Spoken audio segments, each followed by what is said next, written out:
Yılın en başarılı metafizik uzmanı Azat Guillaki Kenari.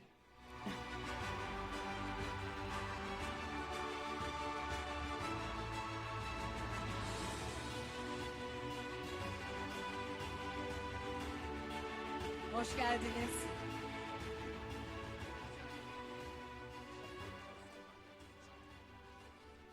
Merhaba, öncelikle tüm misafirler hoş geldiniz.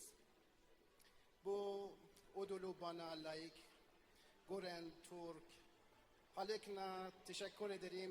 Sevgi, selamlar. Çok Biz teşekkürler. teşekkür ederiz. Harikasınız. Sağ olun.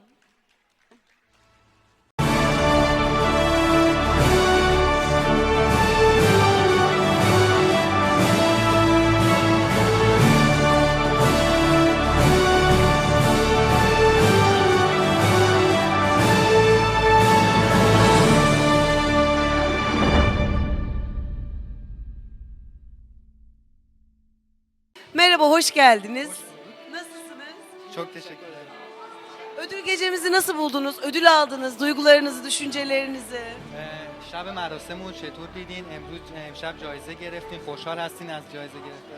بسیار خوشحال هستم، خیلی ممنون. خیلی مراسم خوبی بود، خیلی عالی بود و بسیار خوشحالم که این جایزه رو گرفتم و باعث افتخار منه و من از همینجا این هدیه رو تقدیم میکنم به همسر عزیزم و مردم کشور خوبم ایران. Bu akşam çok mutluyum bu ödül törenine katıldığım için.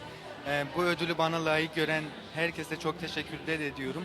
Ve bu ödülü her zaman yanımda olan eşime ve İran ve Türk milletine takdim ediyorum. Çok teşekkürler. Ayaklarınıza sağlık. Biz çok teşekkür ederiz sizlere. İyi eğlenceler diliyorum. Sağ olun. İyi akşamlar. همه مردم ایران این جایزه رو تبریک عرض می‌کنم. من فقط توضیح بدم، من رفتم اون بالا خواستم انگلیسی صحبت کنم، قبل از اینکه برم گفتن حق نداری انگلیسی صحبت کنی، بعد بهم گفتن حتما باید ترکی صحبت کنی. برای همین مجبور شدم یه کاغذ بنویسم برم بالا و از رو بخونم چون اصلا ترکی بلد نیستم. دوباره بهتون تبریک میگم. آرزوی موفقیت برای تک تک شما عزیزان.